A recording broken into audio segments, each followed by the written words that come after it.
nga 24 ogw'omukaaga omwezi guno amaka gano agasangibwa ku kyalo Kijonjo mu ggombolola y'e Buwunga mu disitulikiti y'e Masaka gaalumbibwa abazigu era abantu 5 ne batirimbulwa ne baganzikibwa ku mabbali g'enju eno.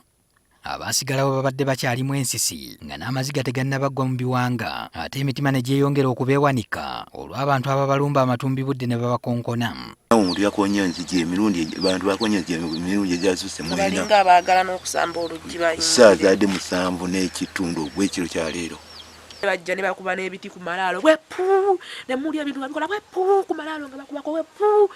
Josephine Naggirinya mwana mu maka gano muttemu eryakolebwa yafiirwa bazadde be bombi kw'ogatta muganda we n'abaana be 2 ebigenda mu maaso bimwongera nnaku. Alina wadde olw'engoye zange zonna oba baazitwala waba abaatemulwa tetukyalina n'amataala wadde n'akataala tubeera mu nzikiza tajjukira otya oli mu nzikiza owulira ebikoona aye naawe ogwa omutima gw'abaana n'ogw'abazadde okyetembula kati tolina wosobola kugumira. Abalumbaganyi tutegeezeddwa nti baliko ne be baalese mu luggya ebyoleka nti balimu n'omuze gw'akalugu kalenzi. Eddagala lyabadde wano wenyini ku mulyango wano edde ku makya olwaleero nga baatuyiriddewo awo biwuuyo. Ekyo ekyasingirira okwongera okutiisa abaana ebidagala bye baleese wano ne basuulasulawo ebidagala tebagamba ebidagala tubiyole tujjewo tutwale tusuule eri ebyo tunjola ebidagala nembijjawo nembisuula eri. Beekubidde enduulu bafune obukuumi naye tebunnalabikako. Embeera weetuuse bajulirira kwabulira maka gano. Batukwatire kwaba abantu abatataata ne mama batubulira omusango mama gwe yakola taata abaana babadde batatamulanga mama abeera waka talina mulimu na gumu gwakola ki era okuva ewaka nga agenda kukola nga ne ku bukuumi tetulina bwe tugumidde ffe twatidde era tugenda kuvaawo ewaka tuddukewo.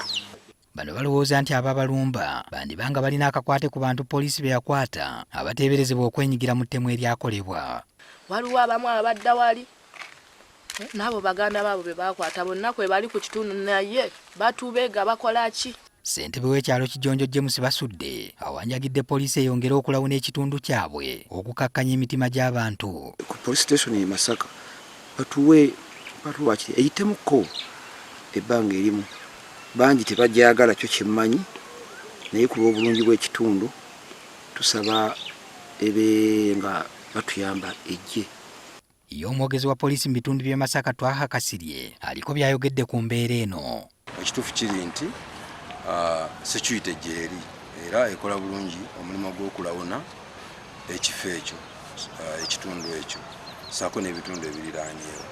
Abantu baffe tebalina kweraliikirira security weeri era bwe baba nga balina okweraliikirira enamba twazibawa z'aba DPCs era DPC abasobola obbawa enamba y'abo abaana bali mu kukola patrols. Poliisi yakakwata abantu 4 ng'okunoonyeza ku bateeberezebwa okwenyigira mu ttemu eryakolebwa kukyagenda mu maaso.